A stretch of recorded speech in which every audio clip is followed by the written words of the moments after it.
It's a Tuesday morning, no alarm, coffee's hot. You're sitting at your kitchen table, and there's a bill in front of you.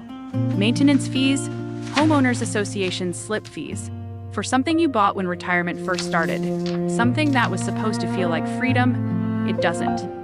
I have spent the last year going deep on this exact pattern, talking to retirees, reading their stories, looking at what they bought, what it actually cost them, and what they wish they had known. And the same 5 purchases come up over and over.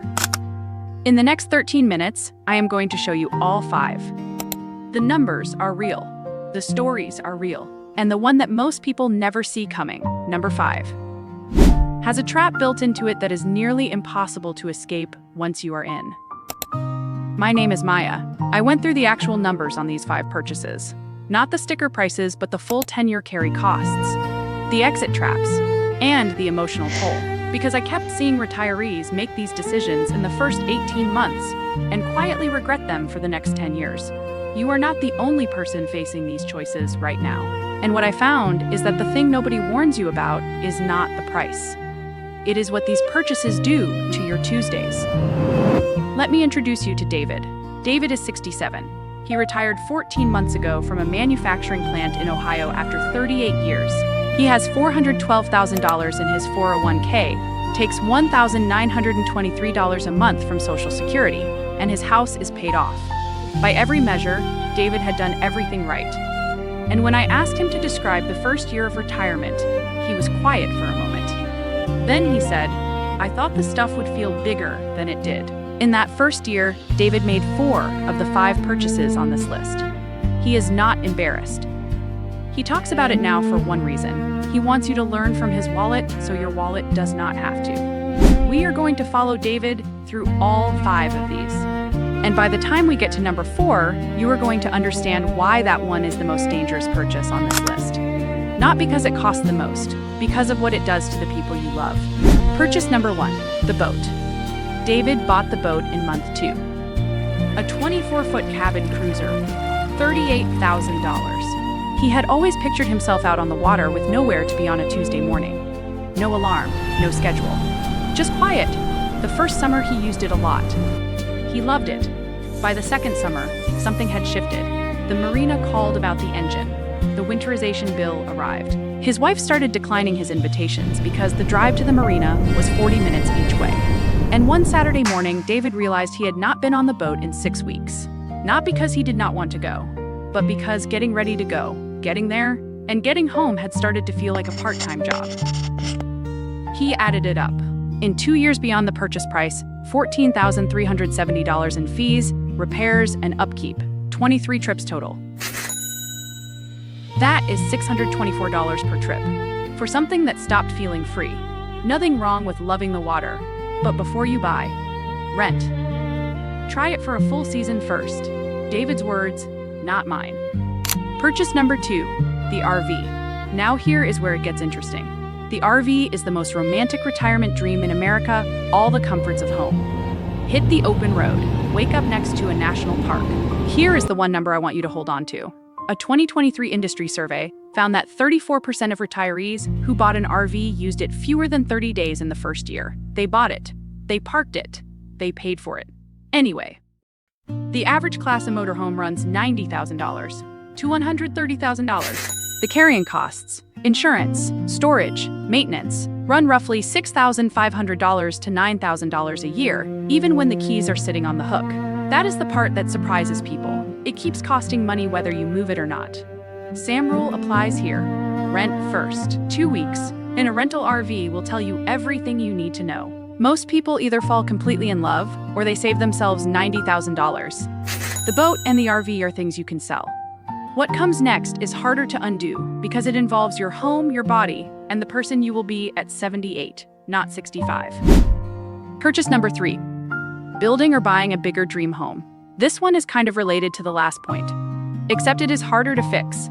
A lot of retirees move to a lower cost of living state and see what feels like a golden opportunity. The same house that cost $420,000 in New Jersey is $195,000 in Tennessee. You have equity, you have savings. You finally build the house you always dreamed of. The problem is not the house at 65. The problem is the house at 78. I want you to do something for me. Close your eyes for 1 second. Picture yourself at 78. Your knees are not what they are today. Some mornings, getting downstairs takes a little longer. Now picture all your bedrooms are upstairs. That is the two-story problem. You build a beautiful home at 65 high ceilings, a grand staircase, the master suite on the second floor. At 78, every bedroom being upstairs is not just inconvenient. It can become a reason to sell a home you love. Add that to the math. Maintaining a home typically costs 1 to 2% of its value every year. On a $380,000 home, that is $3,800 to $7,600 a year. Every year in upkeep alone. Bigger house, bigger yard, bigger bills. The smartest retirees I have seen think about their 78-year-old self first. One floor, low maintenance yard, close to what they love. That is not settling. That is planning. If you are starting to recognize yourself in any of this, hit the like button. It genuinely helps me know which topics are worth going deeper on, so I keep making them. Purchase number 4, giving money that creates financial dependency in your family. Now I want to be honest about this one, because it is the most personal one on the list. And it is the one that is hardest to hear. Giving money to your children is not the problem. Helping a kid with a first home, paying for a grandchild's college. Most retirees who do those things do not regret them. What they regret is this: the moment it becomes expected. David's phone rang in month 9 of retirement. His son, a financial emergency. David did not hesitate because that is who David is. He loves his son. He called his financial advisor that afternoon and took out $22,400 from his 401k. What David did not fully see in that moment, that withdrawal at his tax rate and his age cost him $28,100 in real money once taxes cleared. His retirement runway moved backward by 8 months in one phone call, and 3 months later, the phone rang again. I am not telling you to say no to your children. I am telling you that there is a difference between a gift and a system. A gift is a one-time decision you made freely. A system is when they know it is coming, and your retirement account becomes their safety net instead of yours. I want to know where you are on this. Drop a comment. Have you ever helped an adult child financially in retirement? Did you feel like it was the right call? I read every single comment on this channel. Everything we've talked about so far, you can undo. You can sell the boat. You can sell the RV. You can even move houses. You might lose some money, but you get to change your mind. This next one, you don't. Purchase number 5, the timeshare. Imagine you are 6 months into retirement. You are in Florida visiting family. Someone invites you to a free breakfast and a short presentation at a beautiful resort. 2 hours. They say, you will get $150 in gift cards just for showing up. You go. The resort is gorgeous. The salespeople are warm and funny and friendly. They show you a week every year forever at a place like this. And there is a special price today only. It expires when you leave the room. You feel the pressure. You feel the time running out. And you sign. That feeling of being trapped. That feeling does not go away when you get home. It gets worse. Here is the number they never showed you in the room. The average timeshare purchase price in the United States is $22,942. That is the headline. But the annual maintenance fees average $1,120 a year, and they increase roughly 4% per year by contract. Over 20 years, those fees alone add up to $33,740. Total, $22,942 plus $33,740 equals $56,682 for 1 week a year at the same resort that you will get tired of. And here is the part that makes this a trap. Not just a bad deal. You cannot simply change your mind and sell. Timeshare resale values are essentially zero. There are timeshares listed on eBay right now for $1 with no buyers. Exit companies charge $4,000 to $12,000 to get you out of a contract the resort will not take back. David bought a timeshare in month 3 of retirement. He has spent $6,200 trying to exit it. He is not out yet. I want to pause here because this is the moment most people look back on and say, I wish someone had warned me before I walked into that room. The presentation is specifically engineered to make you decide before you leave. That is not a coincidence. That is the business model. And the fact that you are watching this video right now means you still have time. If you are ever in a timeshare presentation and they are still absolutely doing them, the only correct answer, no matter how nice the gift cards are, is, I need 30 days to think about this. If they say the offer expires today, you have concert. Here is what most people never find out. There is research, and I know how that sounds, but stay with me for a second. That looks specifically at what kinds of spending actually increase happiness in retirement.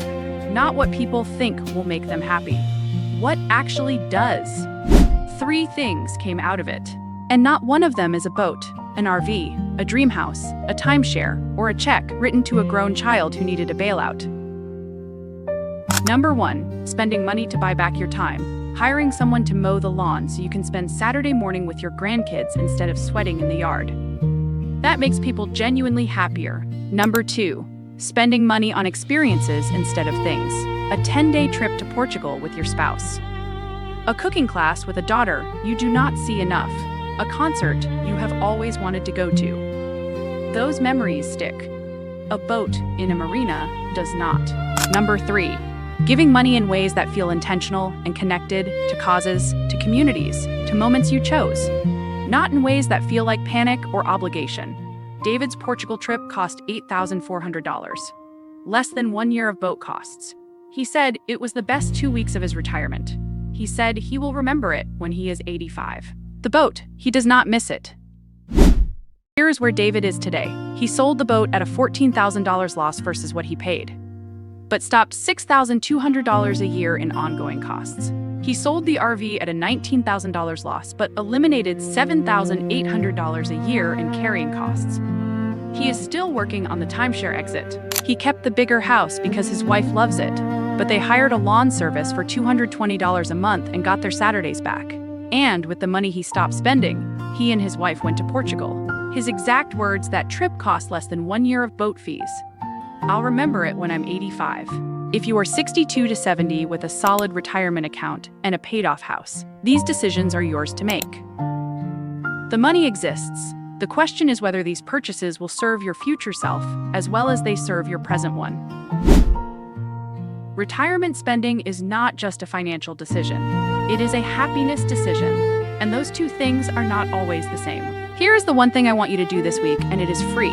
It takes about 4 minutes, and you can do it right now. Before any large purchase, anything over $5,000, write down 3 questions. 1, what will this cost me every year? Not just today. 2, what will this cost me in time each month? 3, can I try this for a season before I own it? Those 3 questions have protected more retirement accounts than any spreadsheet. I want you to know, the fact that you watched this all the way through, that you are asking these questions before you sign anything, that already puts you ahead of most people. Retirement is not about being perfect with money. It is about not being surprised by it. You are doing the work. I will be here with more of it. Take care of yourself. This is Maya. Retire with Maya. We go through the real retirement rules in plain language, so you have what you need to make the call that is right for you. Most regrets in retirement do not come from what you could not afford. They come from what you bought at full price and felt nothing. Bye. Thanks for watching. See you in the next one.